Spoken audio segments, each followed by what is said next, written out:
Alright guys, Thursday! Welcome to the channel. I'm Jimmy, we're making it work. We're gonna head into the shop, we're gonna fix some cars today. Get things done, make a little money, get people back on the road, that's what we do. Stay tuned.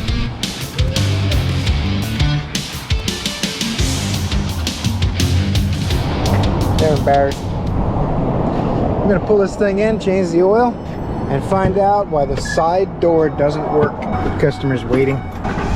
One of our big commercial accounts. I believe it's a 2017, I believe, with 242,878 miles.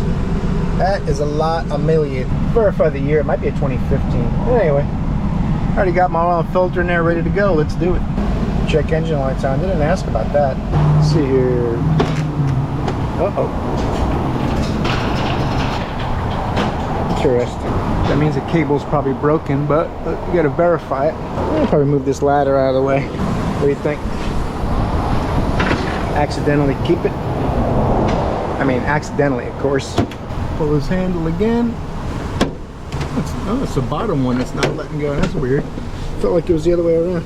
Interesting. Oh, what is that in there? Is that supposed to be in there?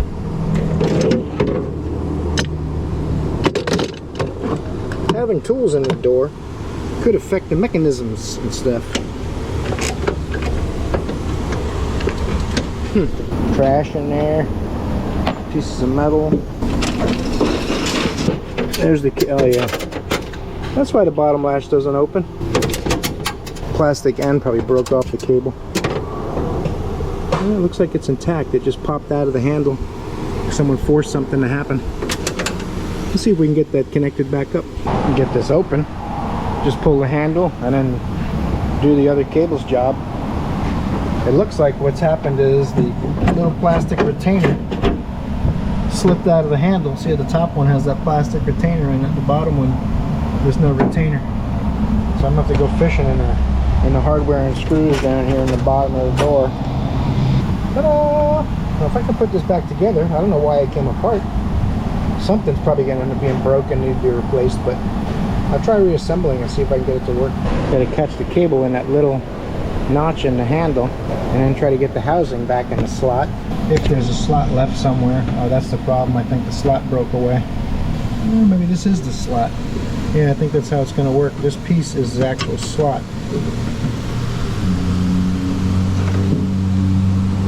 Try to watch you guys, make sure you're coming along for the party while I assemble this with the other hand.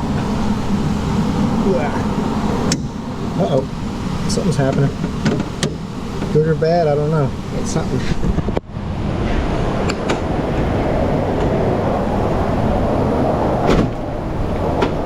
Ta-da!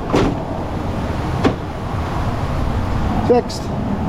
Who knows why it came apart? I gotta push it in the rest of the way, but I'm betting someone threw something in there and it yanked it all apart or something like that. But for now it's fixed. I'll have to let them know that if it comes apart again, we'll have to replace that mechanism. You got to drill these rivets out and all kinds of crazy stuff. Sometimes the whole assembly will come 2 latches, and some of these Fords aren't considered serviceable. They even sell billet ends to replace those plastic pieces. They crumble and break. So that's what I thought was going to happen with this one.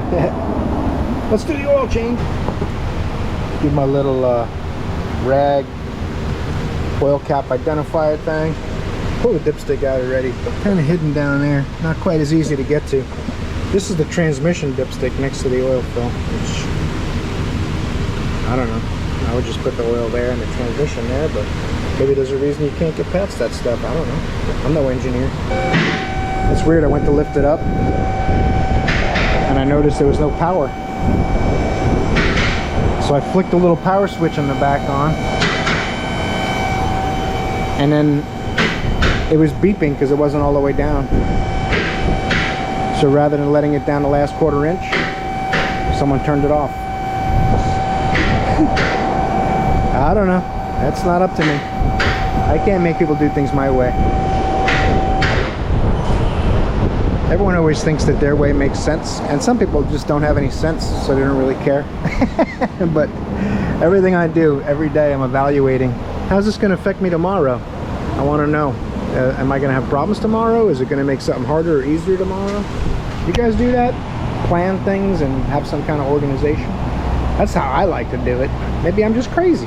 Got my trusty Ford E250 oil filter wrench specifically set to the correct oil diameter of this filter, and should work without a hitch.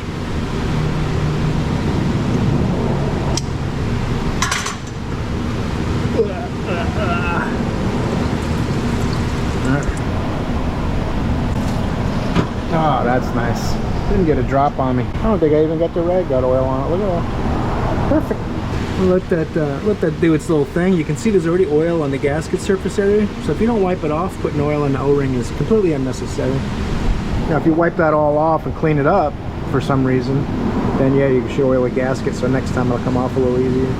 I haven't loosened that all the way yet. I just turned it a half a turn to get it to make sure it was going to be fairly loose. I don't think it'll turn by hand though. Yeah, the threads are always kind of sketchy on these. They have those big giant coarse threads. They almost look like pipe threads. Let me get the filter on this so I can move the drain pan over. You guys see that? That's a Motorcraft filter. That's crazy. I don't know who makes their filters nowadays, but I know they're really good filters. So it's a good default. If you're not sure what brand to use and you're tired of arguments from your friends, get the factory brand oil filter. That's usually going to be a great oil filter, no matter who made it for them, because they don't like to sell inferior stuff. They have to cover warranties and things, right? So anyway, let's get that drain plug. There we go. Another turn or so, and it probably will come out a turn, and then I turn it with a wrench. Then it'll come out a turn it with a wrench. These are the things you do, because you got to do these things. Sometimes you can, that's what I like about these flex heads. See, now it's too loose to ratchet, but can you get it by hand? That's the question. Well, the filters, the oil's going to really come out of there. Make some room. You should really wear gloves when you're doing this, guys, but like I've mentioned in other videos, it's hard to teach an old dog new tricks. And even though I'm aware of it, I constantly get like, I get into the job, my hands start to get dirty, and then I go, oh, I should have put gloves on. But then I'm not going to wash my hands to put gloves on, because not only does it feel kind of silly, your hands are wet, it's hard to put gloves on, right? Trying to get things done around here. Every oil change on these commercial vehicles, grease the steering, take a look at the brakes, which just has new brakes. I think we just put brakes on not too long ago, or someone did. I don't think we did the shocks. They're yellow. We usually sell the black ones from Monroe or Monroe's cheaper brand. They're always black. Everything else looks good. We take a good look around every commercial vehicle. I mean, every oil change really, but the commercial vehicles specifically. Someone's changed the transmission at some point. Take a look at the tires. I'll air them up, make sure the tires are full, and record the tire tread depths, because the drivers on these commercial vehicles rarely look at that stuff. They jump in them and go, because everyone's trying to make a living, you know. Got a little seepage from the rear end. Rear brakes are new as well. This thing's in pretty good shape. I'll take a look at the rear end fluid just because it's a little damp, but it hasn't even formed a drip. It's just seepage, and it actually looks like it could be coming out the vent, which means it's overfilled if anything. U-joints all look good. I don't see any rust. But alright, this one's in pretty good shape. I'm gonna put some air in the tires, and everything else happens from above. Alright, I went to go get a gasket for this thing. I started peeling off the old gasket, and I see metal coming out of these threads. I don't know if you guys can see that. The GoPro's not really good with that stuff, but up close. It's so burgered up that I decided just to get a new drain plug. That's what it's supposed to look like. I don't know if the threads show up on camera or not. That's why it was fighting me coming out. So if I just put a new gasket on it, it's going to eventually destroy the oil pan. New plug. Yeah, clean my work area. I don't like it to look like it might be leaking. Oh, look at that thing. My brake clean can is impotent. I'm gonna have to put some air pressure in it. Cleaning this all up and looking around a little more before I let it down, I see oil on the starter coming down the head gasket, but the valve cover above is dry. It's coming from an intake valley thing or the head gasket. Something up top. He didn't ask about it. I will find out if they want to look into that today or not. Ooh, they're getting the good stuff. I present to you the AMSOIL motor oil product. Fantastic. This is actually my preferred oil. Very expensive, but it's good oil. The few samples I've sent out to have lab tested, AMSOIL beats everything, even Mobil 1. Matter of fact, I want to say, I think we had, it was either Red Line or Royal Purple beat Mobil 1 as well. Mobil 1 came in third in the samples we tested.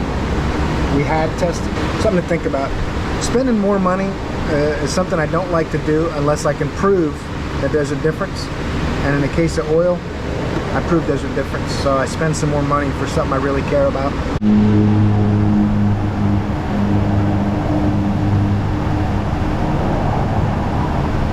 All right, one more quart to go. I usually just stick the empties in the same box they bring it, upside down. Plenty of room that way to fit all the empties. See where the oil's at on this thing. Yeah, hopefully it's good. Oh yeah, just a little, like a 1/4 inch over the full line. Hey, I gotta do the air in the tire still and make a sticker. Couldn't find the hole for a second there. It's in the dark. I didn't move my studio lighting. The dipstick wasn't all the way down either. I made sure it's all the way down this time. Let's get the air in the tires, get a sticker on this thing, and move on to the next one. I'm gonna say the washer fluid's full. Took a gallon plus a little out of this one. All right. Door sticker. 2014. 80 pounds in the rear and 60 in the front. That makes me kind of sad. I was wondering why the pressure was 54 in the left rear and 74 in the right front. Someone rotated the tires and never corrected the air pressure. The back tires on these have way more air pressure than the front. I know I'm not the one that rotated them, because you got to adjust the air pressure if you rotate the tires. You're better off not rotating them if you're not going to correct the air pressure. Having us driving around with 80 in the front and 50 or 60 in the back, that's no bueno. I'm going to correct that down.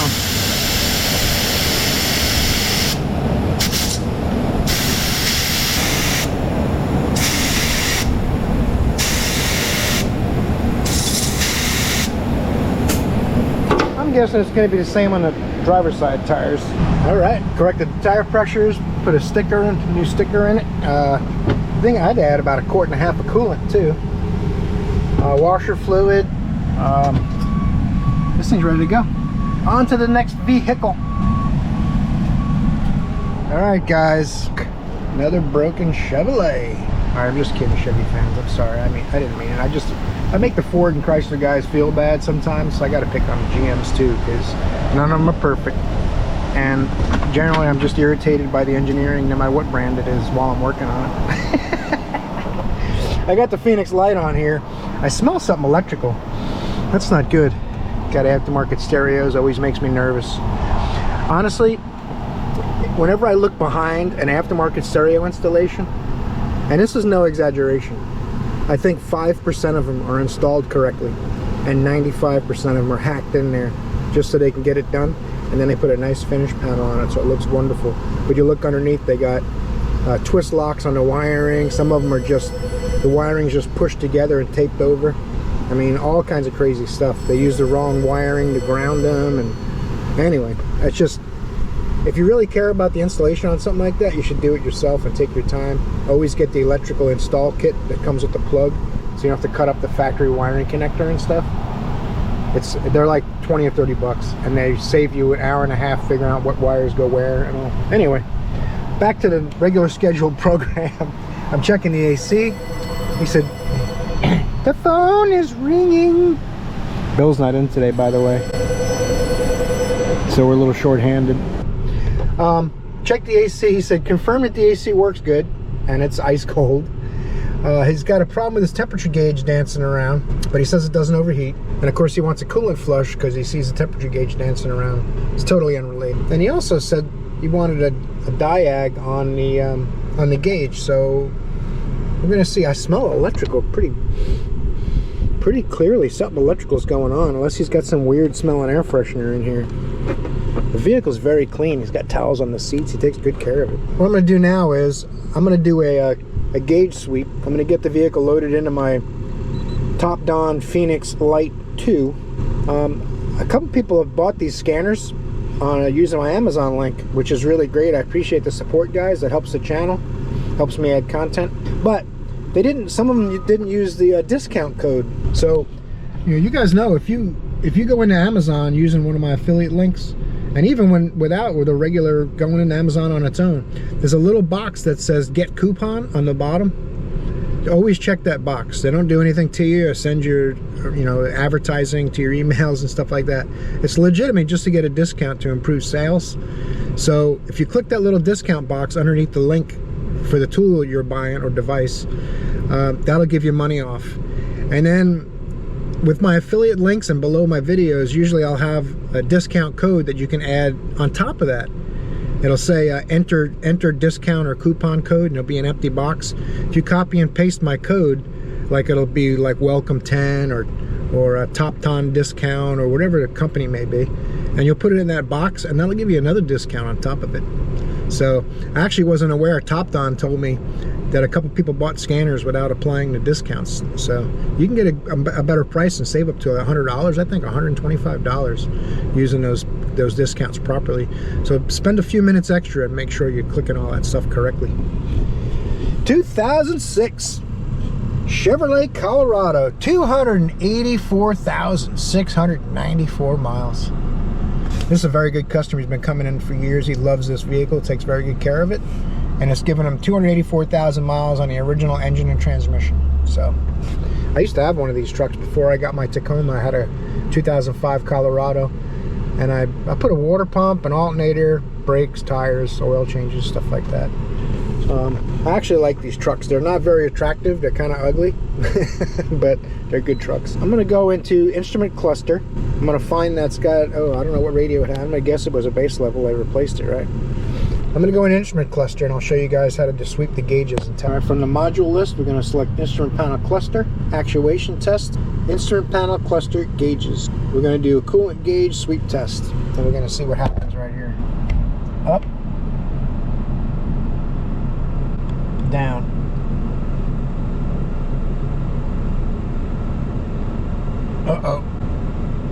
up,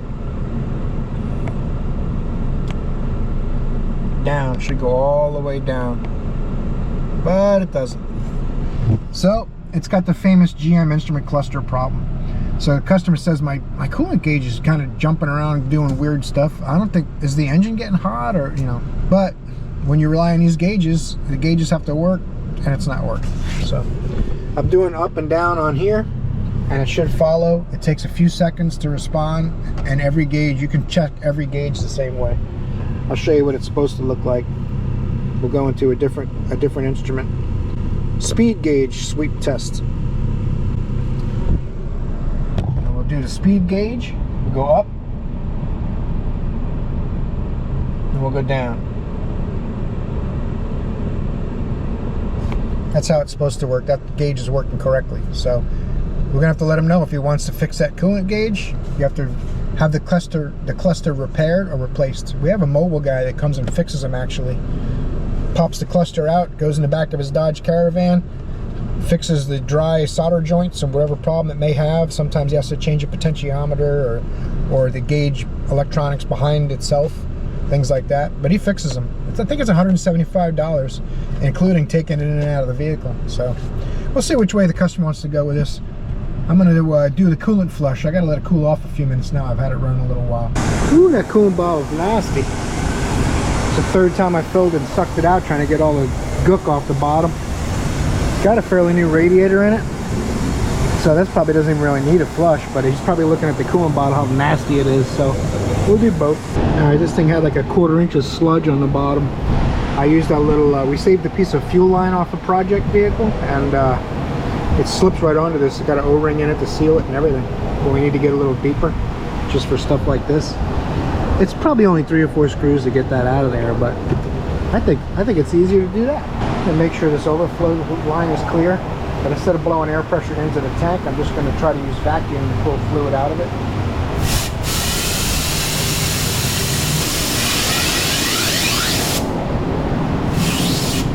There you go. When you blow high-speed air past the opening, it actually creates low pressure at the opening and creates a vacuum pulling the fluid through. So now I know that line works. It's not clogged up There was a lot of sludge on the bottom of that tank that had never been cleaned out. So this one's about ready to go. That's the stuff that came out of it. It's pretty nasty, muddy brown. Gross.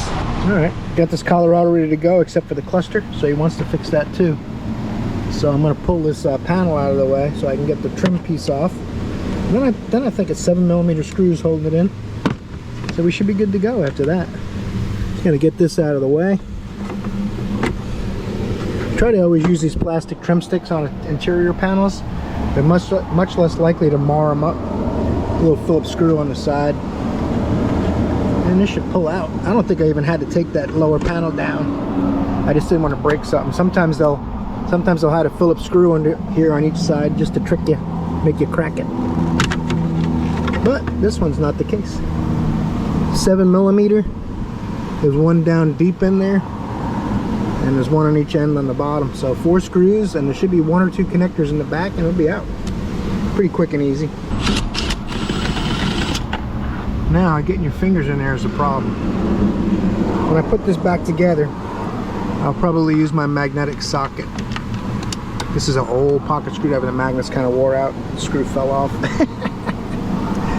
But putting it back together, I got some good sockets I'll use. I'll show you guys that when I do it. Electrical connector. Push down a little safety tab. This thing's out. Quick and easy, the way we like it. Well, you guys might remember this one. The customer came in wanting a fuel pump, and he said he's sure it's a fuel pump. He's not paying no diagnosis. It's a rip-off, and he's brought it back, and they took it in after all the threats and the yelling and screaming last time that we did what he wanted, that he was mad at us for it. And so now it's back. He says he wants to figure out what's wrong with it and fix it. The last we heard, he was heading to South Carolina on a job he had to go to, or where he lived. But somehow it's magically back in my box, and it's the next vehicle I'm working on today. There was some wiring melted and shorted to the distributor hold down clamp, and I pulled it up and freed it from it, and I told him it needs to be fixed. And I said, that's what we need to get that fixed first before we can even go any further, because that's a huge problem. So now they told him, it sounds like they told him up front that when I fixed that it would be fixed, but I'm not really sure. We're gonna see what happens. I would be willing to bet a serious amount of cash that it's gonna turn out to be a fiasco, but that's how we do things. Try to take in whatever money you can take in, and then you sort out the troubles afterwards. That's all, no problem. Let's see what happens. Oh my goodness gracious. So I'm not very motivated really, but I'm gonna try anyway, because that's how I am. I find ways to make things work. Took the front tires off of it so I can lower it down, not have to be standing on a stand or rack or something. The problem is in the wires down there that go to the coil control, they were shorting on stuff. Which, I mean, it could be his problem, but I don't know. There's so many things wrong with this vehicle, and everything's dry rotting. It's a 93, so it's quite old. So I'm gonna fix those wires, and then we'll drive it and see what it does. I want to say last time I never even got to feel what the customer's complaint was, what it does, because they were in a big rush and they had to go. He was leaving the state, going back home. That was what, a month ago?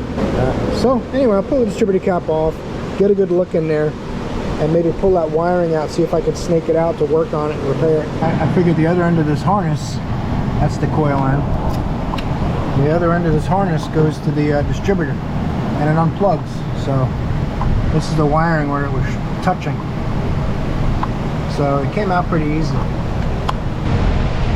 That wiring was touching. That's the coil control from the distributor. So I'm going to see if we can get this harness. If not, I'll just fix it. If we can get the harness, it's probably cheaper than my labor to fix this. You know, half-hour labor, $65. Well, now it's 70. So this harness might be 18 bucks if it's available. So let me have them check. All right, I'm going to make this harness. They couldn't get the whole harness already done. So these are the 2 part numbers. Make the harness up from some Napa repair connector kits. One of them is color coded and one of them isn't. But I already checked to make sure white is on the right side and white is going to be on the right side of this connector. That's all that really matters. Be hooked up correctly. After I solder and shrink tube them, then I'll just electrical tape it up. We'll have some protection that way against abrasion in the future. 4 ED boxes? No.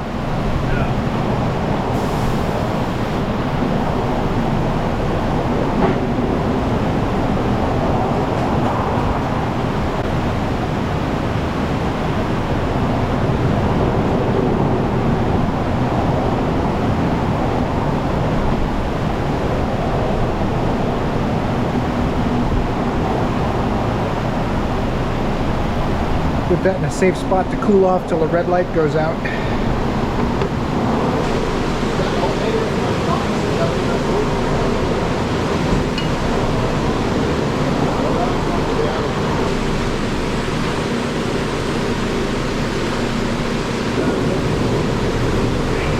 Alright, let that cool down, tape it off. One manufactured harness. Gotta put a serpentine belt on this Toyota C. Well, needless to say, we'll be doing a cap and rotor as well. That thing is pretty bad. Look at the rotor. That and the wiring problem, both are problems.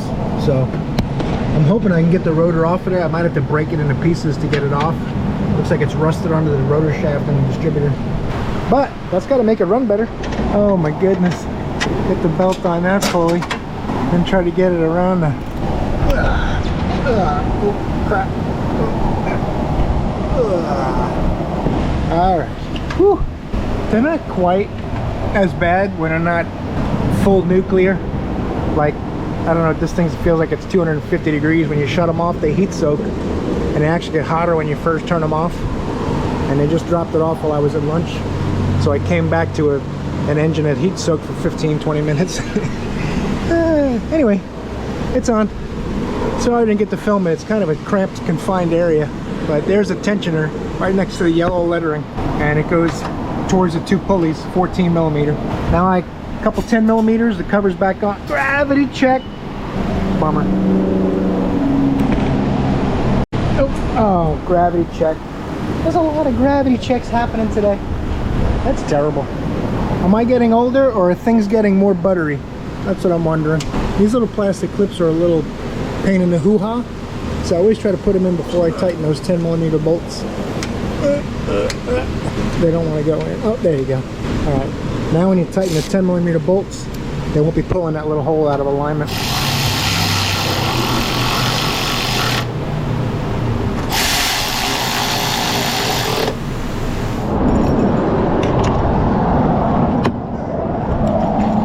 '2003 Dodge Neon.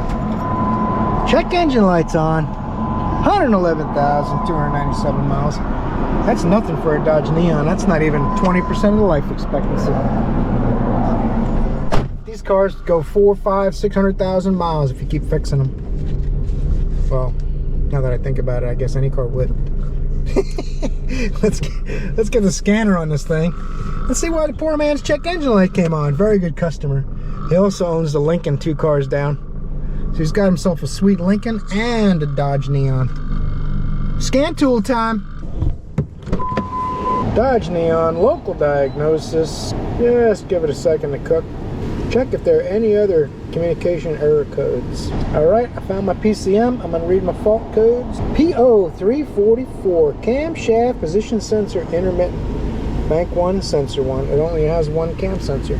That's usually the sensor at the back of the head. It has like 4 bolts, big plastic flange on it, and it reads a magnet on the back of the cam, I believe, or there's a slot cut in the cam that reads in a magnet in the sensor, I forget which. It's got an orange O-ring around it.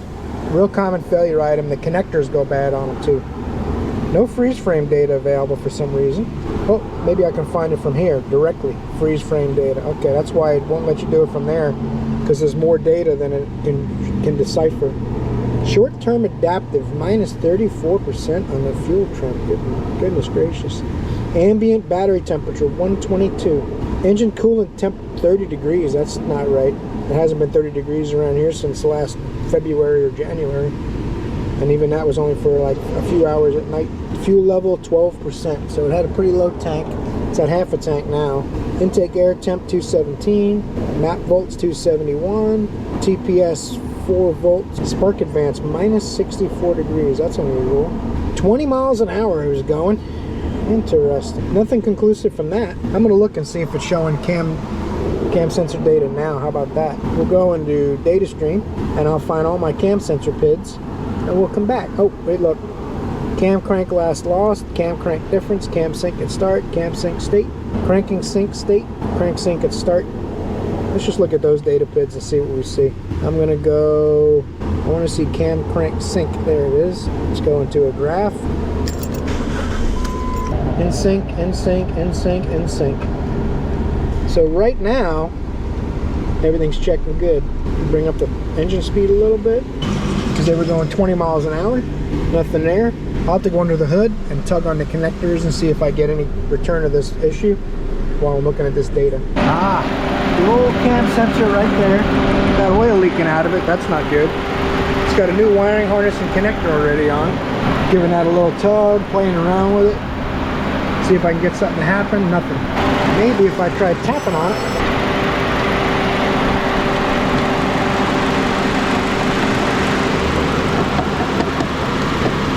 Cam sync state, out of sync. Aha!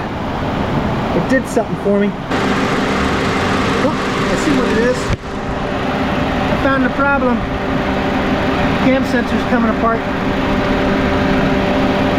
I tapped on it and it fell apart. And it's out of sync. So we'll have to get him a sensor. I think he's waiting in the waiting room. That's one of the problems with these Chryslers. I don't know if you can see that, but cam sensors are very fragile. This is an aftermarket one too. Even better, but it came apart. So basically what's happening with this one is cam sensor air gap is critical. You know, it might be 20 thousandths, 15 thousandths of an inch of air gap between the magnet and the camshaft. So as soon as that sensor started to separate, what's happening is it didn't fall out until I tapped on it, but it was just changing the air gap a little bit at a time. Once in a while it would vibrate and move out, and it would cause that code. Pretty simple and easy compared to how they normally go. Normally you'd end up with scopes on that looking for dropouts and glitches and stuff, but luckily it happened for me, just showed me what it was doing. What'd they say? Showed its ass, something like that. Is that appropriate? So let me, we'll order him a cam sensor. I know he's gonna fix it. All right, that's the back of the sensor, the housing. This is the part that fell out.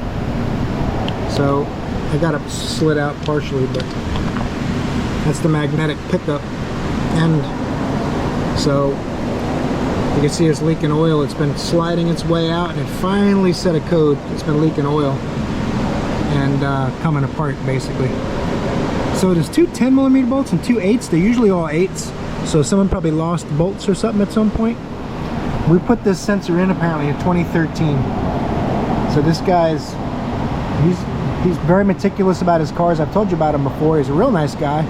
He drives really old cars and he doesn't like anything not working and lights on or anything like that. So he's very particular, and driving an old car, which that's a tough combination. He's sadly spent a lot of money keeping these old cars going, but that's how he wants to do it. That's what I do for a living. It works out. I just feel a little bad. I mean, I don't drive old cars because I got tired of fixing them. This is hot and they want it done tonight. He's waiting. So it's a quick diagnosis and cam sensor at 4:30. Sweet. He's a good customer though, super mellow guy. So if something goes wrong and I forget something and he breaks down halfway home, he won't be that mad. Personally, this isn't the kind of thing I like to rush, but we'll give it a try. My goodness gracious. Parts are on the way. We're doing the wiring harness connector too, which I don't know why, but okay. Parts are here. That's the mark of a quality part. It says OEM right on it. It must be original equipment. They wouldn't lie. Oh, wait a second. Technically there's a line through it, so it says not OEM. Let's get this thing in there and stop messing around. Oh, come on. Man, these things are not easy to get to when it's blazing hot. Can barely touch them. They cooled off out of the head, and then once they were back in the head, they heat soaked right back and got hot again. We're having some fun. Once I get these tight and plug that in, I gotta check the cam and crank relearn, see if it needs to be done. Clear that code, we'll be all set with this car, but it's gonna take us right to the end of the day. I think we're getting close. All right, guys, Neon's running great. No codes, everything is peachy. Air's nice and cold in this car. He takes good care of it. Got a little sun visor ready to go. I'm gonna pull this thing around. He's ready to go. Kept him here long enough. I appreciate you guys watching today's video. It was my pleasure having you here. Hope you enjoyed it or got something from it. Make sure you torque the like button for me. I'd really appreciate that. It's down at the bottom of the screen right there. It's not too far away. And maybe subscribe if you want to see some more auto repair, project videos, tool review videos. I got a tool review video coming up this week. Like I always say, I hope to see you in the next video. And you guys are awesome.